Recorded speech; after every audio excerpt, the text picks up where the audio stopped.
And welcome back to another episode of the Double Doink Podcast. My name is Brendan Deek. Thanks so much for tuning in today. Really cool episode coming for you. The NFL draft is under 3 weeks away. No one else to talk about it with than one of the best in the business. He is Matt Miller of ESPN, a draft analyst. Matt, how we doing? Doing well, man. Appreciate you having me on today. Yeah, thanks for jumping on. Really appreciate it. So this is kind of a generic question to start. You've been doing this for quite a while. I believe over 10 plus years kind of following the NFL draft. What is different about this year's class compared to other classes that you've scouted?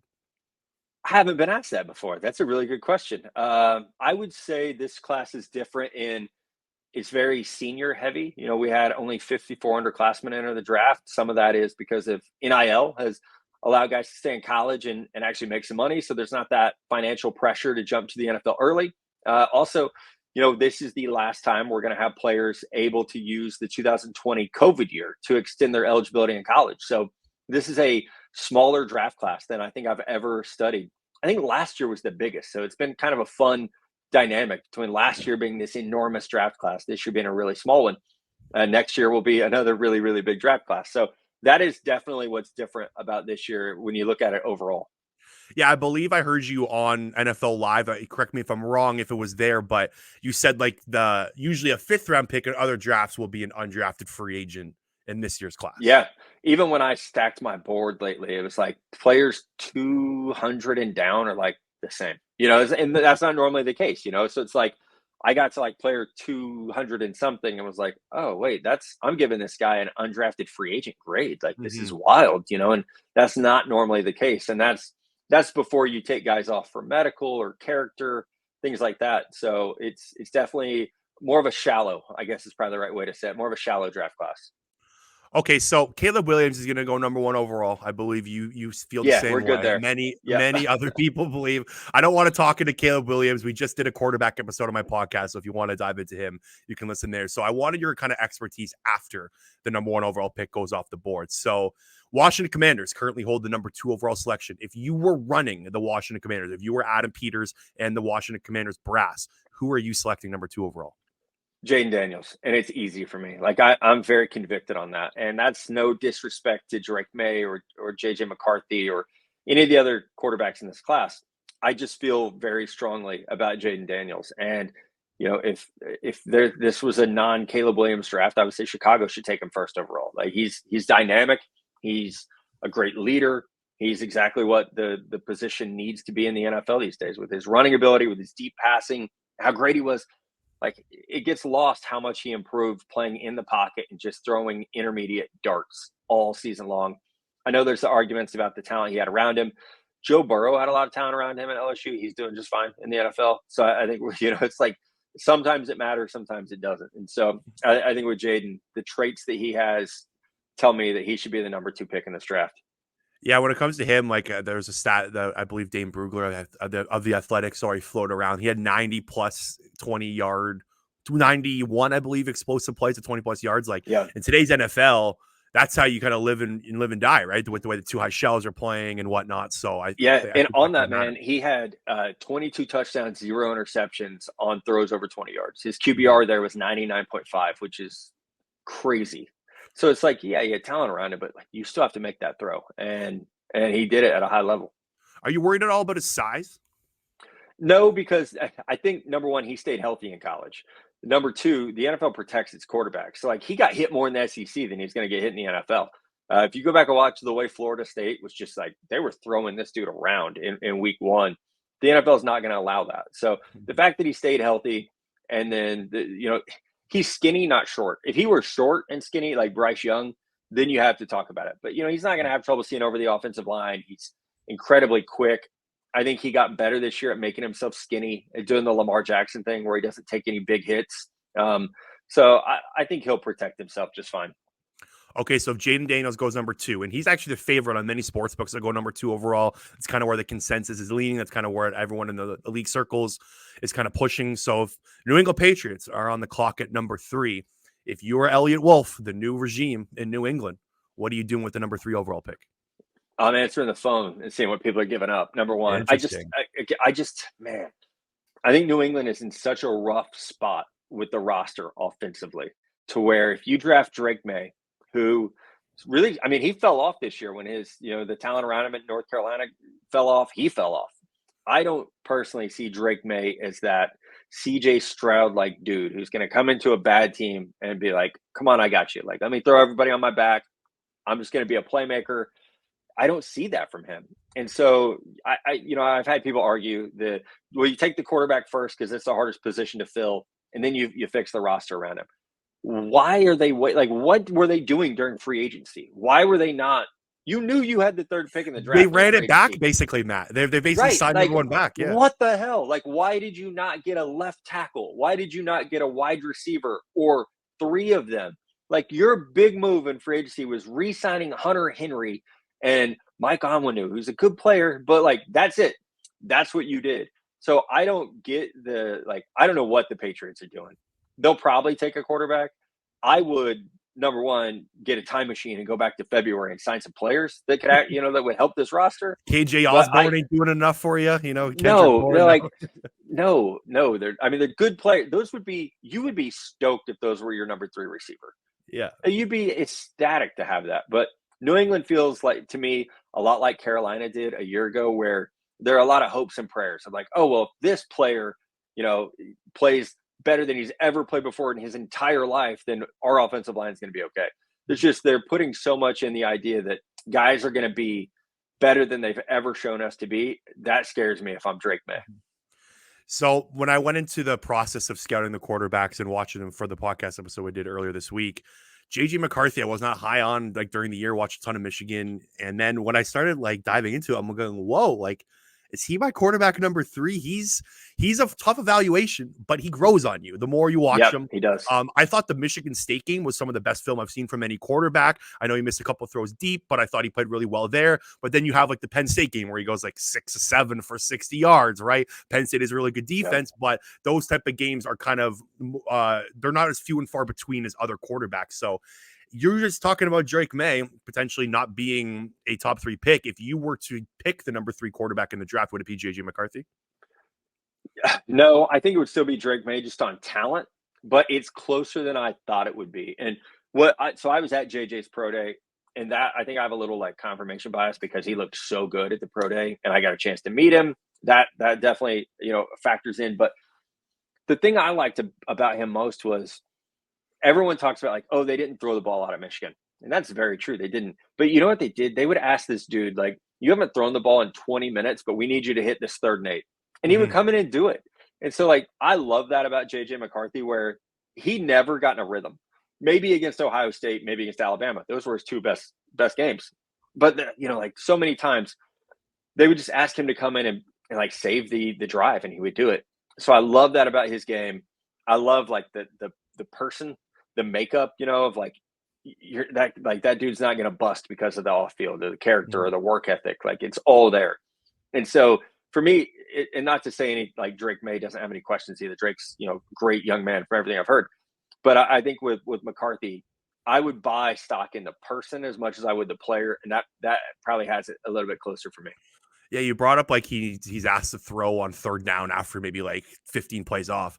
48% of his throws on 3rd and 4th down resulted in a 1st down, which was by far the highest out of any quarterback. And I think it kind of hurts his draft stock when Blake Corum gets a run and then the other guy gets a run, and then you're asked to throw like out of nowhere. And I feel like if he was put in other situations, if he was put in other offenses, that this conversation would be completely different.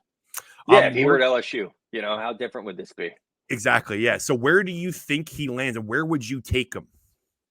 I think he goes to Minnesota, which is going to be a great situation for him because of the weapons they have and the coaching staff. So I think Minnesota trades up to 4 or 5 and drafts him. And then I won't be shocked if in 2 years we're talking about McCarthy being one of the 2 best quarterbacks from this class, just because the infrastructure in Minnesota, it's like the opposite of New England. They've got 2 great receivers, a great tight end, really good running back. They're both offensive tackles are good. Like, they have it figured out there outside of the quarterback position. So that's where, like, I think he could have a ton of success. It's overdrafting a little bit, like, based on where I have him ranked. He's number 19 on my board, but a lot of that is, like, it's a generic board, where you stack guys on talent. If I were working for a team and we needed a quarterback, he would be in my top 5 players. He's, just because of the positional value. Yeah, I think like Jordan Love and Aaron Rodgers are the only like successful quarterbacks that are drafted in the 20s, right? And it's one Yeah, franchise. Like usually if you right. want a quarterback, you go get your quarterback. You don't just stay put and wait around. Absolutely. Yeah. Yeah. So there's a bunch of teams kind of combined 11, 12, and 13. You brought up we already talked about the Vikings and then the Broncos and the Raiders. I want to focus on those two teams here. So like Matt, are the Denver Broncos leaving the draft with a quarterback right now? Not in the first round. Maybe in the first round. They shouldn't in the first round. But the thing with Denver, they don't have a second round pick. And so you're going to have to mortgage the future to get a quarterback, or you're going to have to overdraft one. You have Jarrett Stidham and Ben DiNucci at quarterback right now. And I know Sean Payton knows more about quarterbacking than I ever will, but that seems kind of risky to me. And what hit me with Denver was every team in the NFL feels like shuffled their quarterback situation. Like Kenny Pickett gets traded, Sam Howell gets traded, Justin Fields gets traded, Carson Wentz signed with the Chiefs. Like everyone did something at quarterback except for the Denver Broncos. And so it's like they sat on their hands during the free agent period, the trade period. That all tells me, like, yes, they're going to draft a quarterback. I just don't know how you draft Bo Nix or Michael Penix Jr. at 12. That's really, really rich for me. I have them both in my late 30s. So you're talking about having JJ at like 19 and draft them at 5. You understand? Okay, a little bit of a reach. Guys who are like 39th on your board going 12 is a pretty monumental difference. So if you're the Las Vegas Raiders, just sitting there at 13, Bo Nix or Michael Penix are still available. Are you not pulling the trigger? I wouldn't. I really wouldn't. I think with Vegas, it's like, not to say Gardner Minshew is great, but Gardner Minshew was pretty damn good last year. It's like, what's the difference, between Gardner Minshew and Bo Nix or Michael Penix Jr.? There's the upside factor. We haven't seen those guys in the NFL. We don't know exactly what they'll be yet. But I think with the Raiders, I would try to fix that offensive line. I would try to get a right tackle in there or a corner in there and look at round 2. There's a great shot that Penix is going to be there in round 2 because of the medicals. There's even a shot that Bo Nix might be there in round 2. Like last year, if we had talked last year this time, no one would have thought that Will Levis would be the 33rd pick in the draft. No one. So I think you have to look at it this year of, okay, we're sitting at like 44 in the second round. How high could we get if one of those quarterbacks starts to slip? Because frankly, there just aren't a lot of teams that need a quarterback outside of those ones we've talked about that are going to draft guys early. So maybe you got to get ahead of the New York Giants. We talked about Denver. They don't have a second round pick. The Rams are probably a team at some point would like to add a quarterback this year. But if you're Las Vegas, you can say, okay, like we're at 44. It might cost us a little bit to get up to like 33, 34, but we can do that and get a quarterback at that spot. I feel like every year it's like there's going to be 6 quarterbacks in the first round, and then there's 4 every year. Do you remember that like Mason Rudolph was going to go in the first round? And it's like, and it's I'm not like I've been that guy jumping on a podcast or TV saying like, yeah, this quarterback's going to go higher than we think.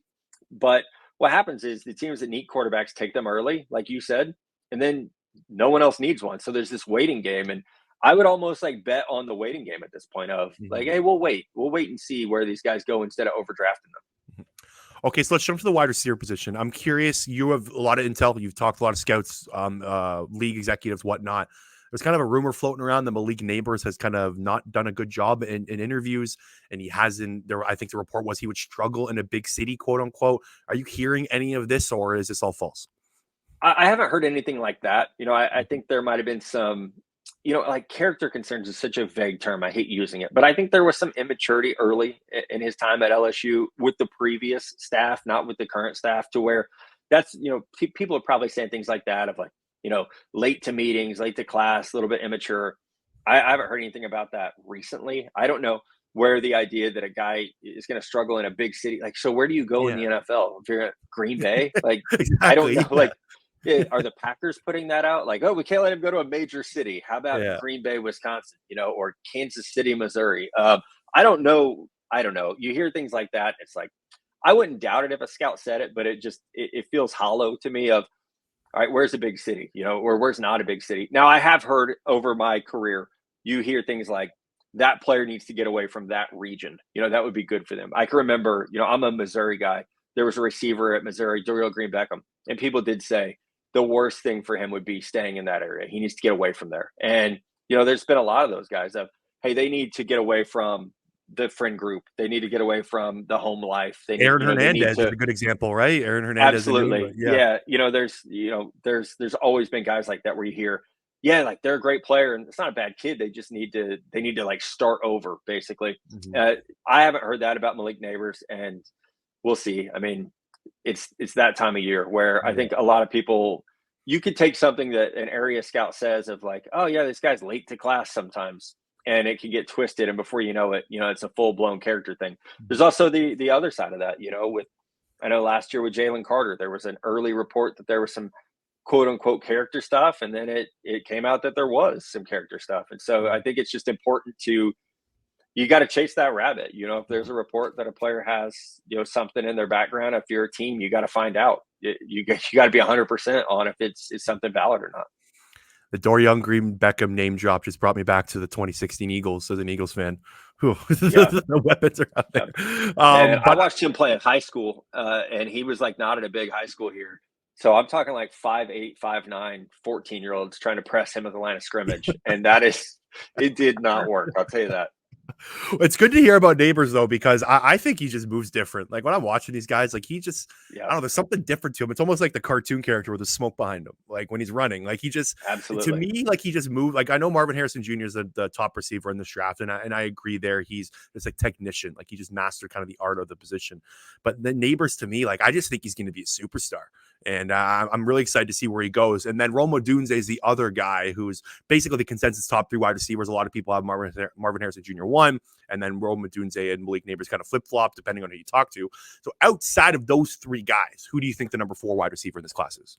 Yeah, I think it's an argument between Brian Thomas Jr. at LSU and Adonai Mitchell at Texas, and they're very similar guys. So you might even just say, hey, they're like 4A and 4B. Take which one's there. They're both bigger guys, 4.33 and 4.34 speed, so they definitely have vertical separation ability. They both track the ball great. They're both big time red zone producers. So I mean they're right there. I gave them both the exact same grade, in fact. So they are stacked on top of each other when it comes to my board.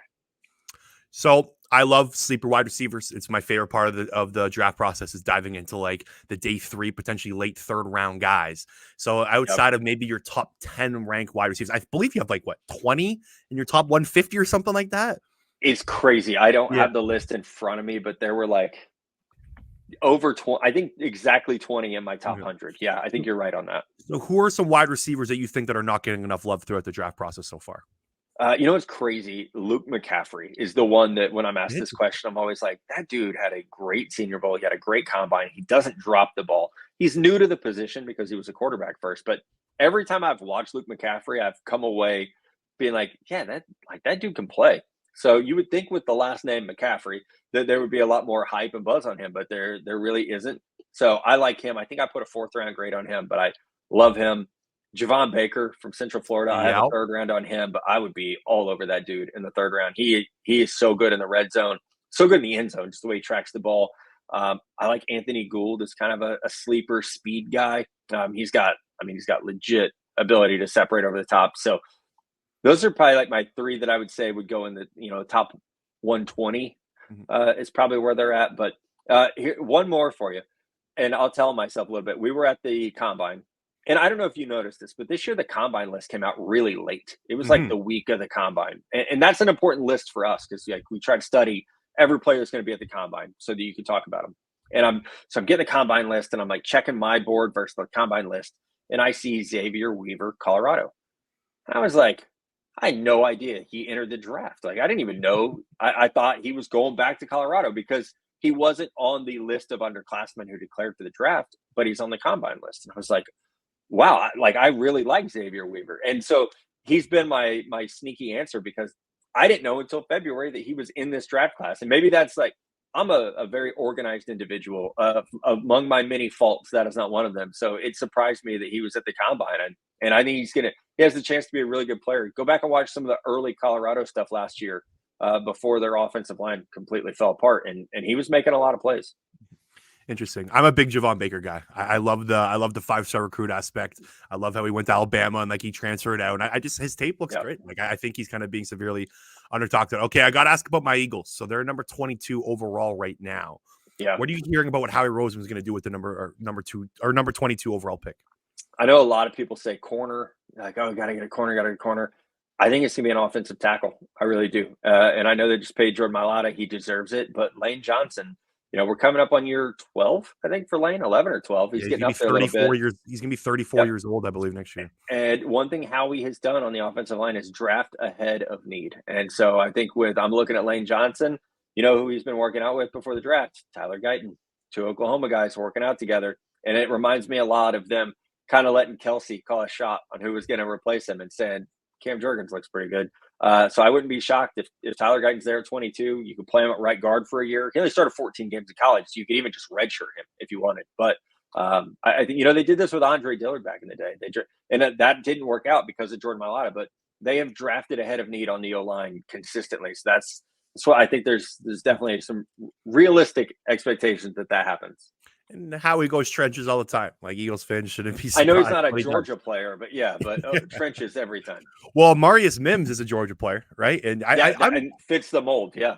I'm fascinated by him. Like he started 8 games at college, and like he's the one guy I cannot get a read on, and he doesn't look like a guard to me. Like it's hard to even tell what other teams will look at him as. Dude, yeah, seeing him in person is shocking because he is enormous but solid.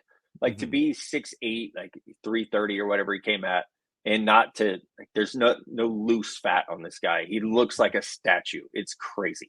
He screams like Jeff Stoutland looking at him, going like, "Get him in my building!" Like just get. Yeah, I would be calling DJ Burns from NC State and be like, "Hey, I know basketball is your thing, but here's our number if that doesn't work out. Yeah, in 2 years, if you don't like the NBA, let us know."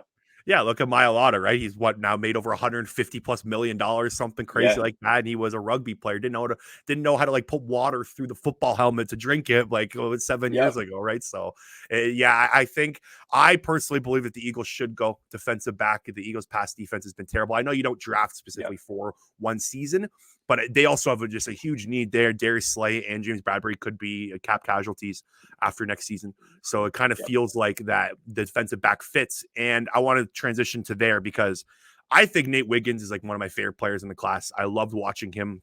There was one play he got beat deep, and it was Drake May throwing a dime to Tez Walker in that North Carolina game. Outside of that, that was the only blimp on his radar all year. So I love him. I think he's personally my cornerback number one, but there's Tyrion Arnold, Quinyon Mitchell, Cooper DeJean just tested really well. Who do you think's the first cornerback off the board? I think it'll go between Tyrion Arnold and Quinyon Mitchell. One of those two guys, and they're very different in terms of Quinyon Mitchell has had a perfect pre-draft process, Senior Bowl, combine, everything has been, checks every box. Arnold, I think, has the best tape. And, you're going to watch him and it's not going to be like, oh, man, this guy was this super productive ball hawk because he just erased targets, basically. So still young at the position after moving from safety.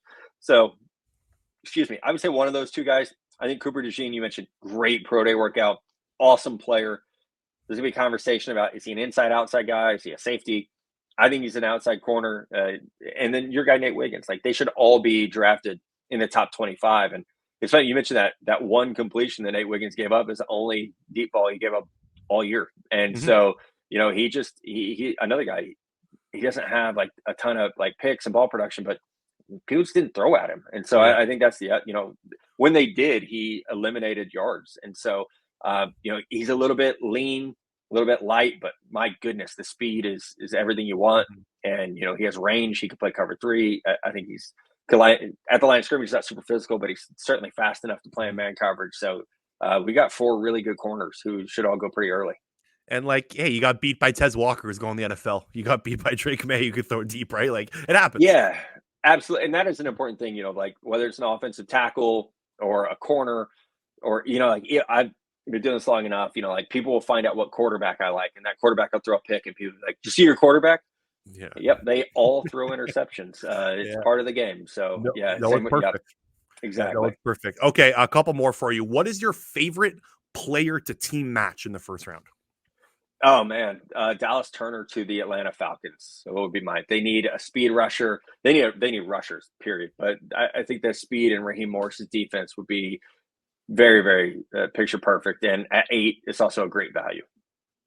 Are you a little concerned about the kind of the lack of production? I know he had 10 sacks last year, but the sacks don't pop off like Latu. A little bit, but they're very different players. I would take Latu's pro readiness, the way he uses his hands, the pressure production. Love that. the medical scared the heck out of me. And not being a doctor, I'm not going to pretend to know what's going on with the neck. It's bothersome. I've talked to coaches about it, not about Latu, but about that procedure. I talked to some coaches last week, and they were like, "Yeah, we had 3 guys medically retire with that. We wouldn't touch him. Like it's that scary for them." So, his situation is going to be unique.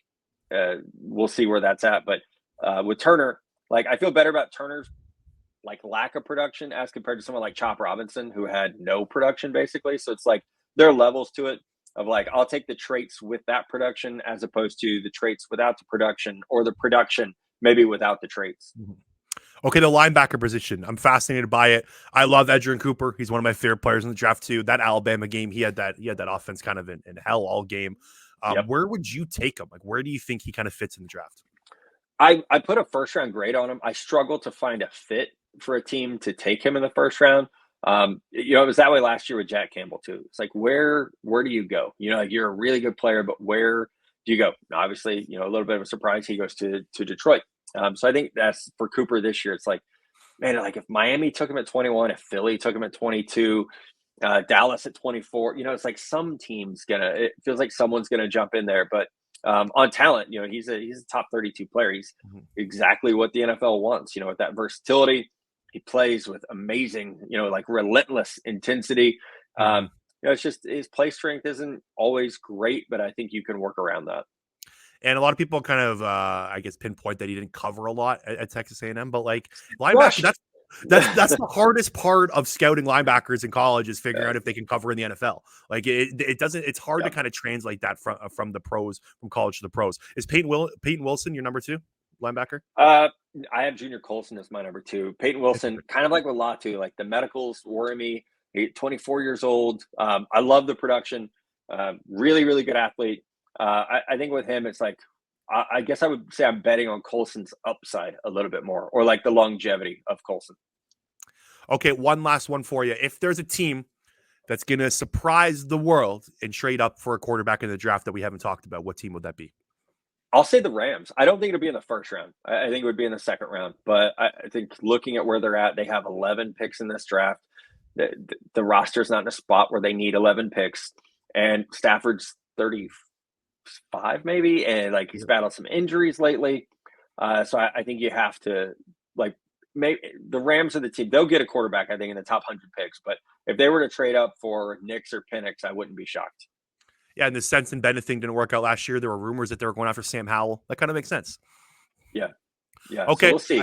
Calling my shot a little 2.5 weeks out. It's a little early, but it's one I could certainly see. Yeah, I'm buying that for sure. All right, Matt, thanks so much for doing this. Really appreciate it. You can find Matt on NFL Live on ESPN. You can find Matt on ESPN.com. Before you go, why don't you plug in where they can follow your work on social media and anything you have coming up? Yeah, all across social media, at NFL Draft Scout. What do I have coming up? Everything, man. Mock drafts, big boards. I think my final rankings are due tomorrow, so I have to grind on that and get my final rankings done tonight. But yeah, all that will be coming out over the next 2.5 weeks. And the ESPN app is probably the best place to find all of it. Matt, you're one of the best in the business. Appreciate you taking the time. Yeah, of course, man. Thank you.